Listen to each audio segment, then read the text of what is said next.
بسم اللہ الرحمن الرحیم۔ مومنین اکرام، حال ہی میں طارق جمیل صاحب کو اس سال جو رائیونڈ میں اجتماع ہوتا ہے اس میں خطاب کرنے سے، بیان دینے سے روک دیا گیا۔ اس کی کیا وجہ رہی؟ اس کی وجہ کو انجینئر محمد علی مرزا نے بیان کیا۔ آپ دیکھ لیں اس دفعہ نومبر کا جو اجتماع تھا 2021 کا، اس میں طارق جمیل صاحب کو بیان نہیں دیا رائیونڈ والوں نے۔ میں نے ان سے باقاعدہ پوچھا، کہتے ہیں بیٹا چھوڑیں، تو پھر لمبی کہانی شروع ہو جائے گی۔ حالانکہ مجھے پتا ہے کہ کیا ہے، میں ویسے پوچھ رہا تھا، تو بس ان کا یہی جواب دینا، مجھے جواب مل گیا کہ ہاں میرے پاس جو سٹوری ہیں نا وہ ٹھیک ہے، کہ نہیں وہ دیتے، نہیں لانا چاہتے کسی ایسے بندے کو اوپر جو تھوڑا سا آؤٹ آف باکس تھنک کرتا ہے، وہ نہیں لانا چاہتے اس کو، تو اس لیے انہوں نے ان کو بھی آپ دیکھ رہے ہیں۔ باقی علماء نے جو ان پہ غصہ نکالا ہے وہ آپ کے سامنے ہے، ان کو کہتے ہیں مردود ہو گیا، یہ ہو گیا۔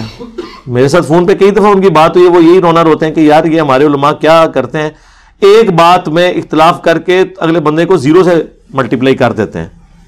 وہ انہوں نے حدیث بیان کر دی تھی نا، من کنت مولا ہو فہذا علی مولا ہو، صحیح حدیث، حدیث متواتر، غدیر خم کی حدیث۔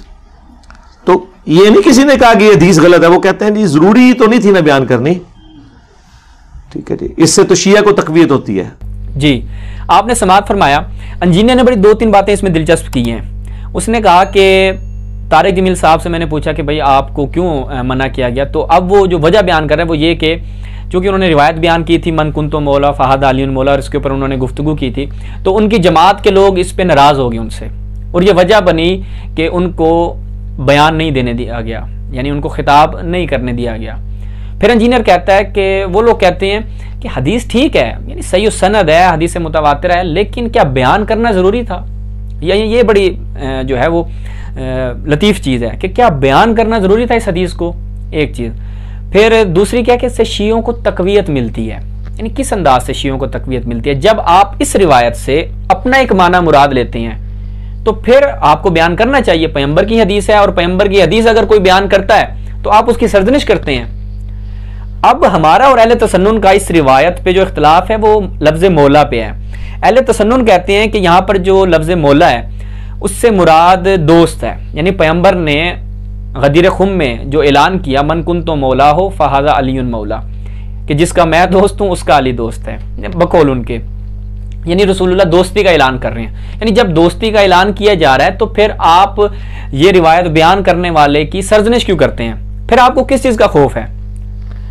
اب ہم چلتے ہیں کچھ تاریخی ان کی آپ کے سامنے شواہد رکھتے ہیں، تاریخ کی ان کی کتب کی طرف چلتے ہیں کہ ایسی شخصیات رہی ہیں کہ جو اس حدیث سے خوف کھاتی تھیں۔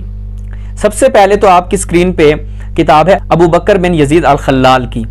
اس میں کیا ہے جی، احمد ابن حنبل سے سوال ہوا کس چیز کے بارے میں؟ اس روایت کے معنی کے بارے میں، جو مولا کائنات کے بارے میں روایت ہے من کنتو مولا فہذا علی مولا، اس روایت کے معنی کے بارے میں احمد ابن حنبل سے سوال ہوتا ہے، اور احمد ابن حنبل کیا کہتا ہے اس بارے میں، وہ ذرا ان کا جواب آپ جو ہے وہ سماعت فرمائیں۔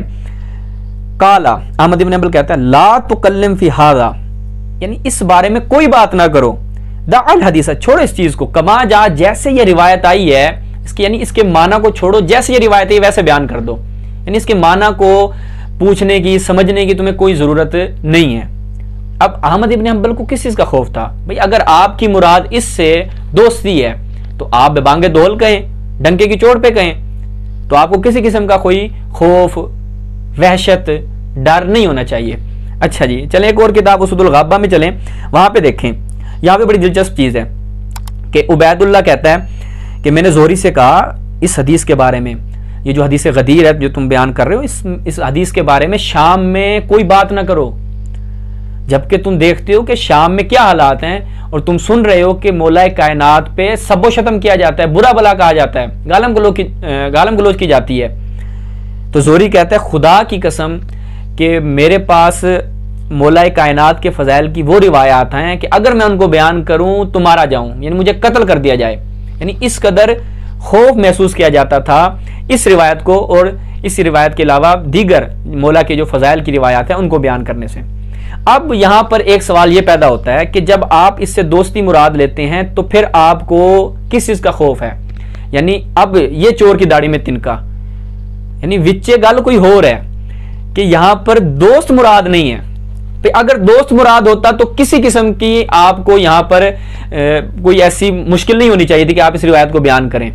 اب یہاں پر میرے جو اہل سنت پڑھے لکھے افراد ہیں وہ کسی شیعہ کسی سنی مولوی کی باتوں میں نہ آئیں, صرف وہ ان الفاظ کو سنیں. انجینئر کے طارق جمیل صاحب کے ساتھ جو ہوا اس کو ذرا اپنے ذہن میں رکھیں, پھر اس ایک دو باتیں جو میں نے آپ کے سامنے نقل کی ہیں تاریخ سے ان کو دیکھیں اور اس تناظر میں سوچیں کہ بالآخر کیوں پیغمبر گرامی کی اس روایت کو من کنت مولا فہذا علی مولا کو بیان کرنے سے اجتناب کیا جاتا تھا کہ اگر دوستی مراد ہے تو پھر آپ کو ڈنکے کی چوٹ پہ کہنا چاہیے, لیکن اگر دوستی مراد نہیں ہے تو پھر اس سے کیا مراد ہے.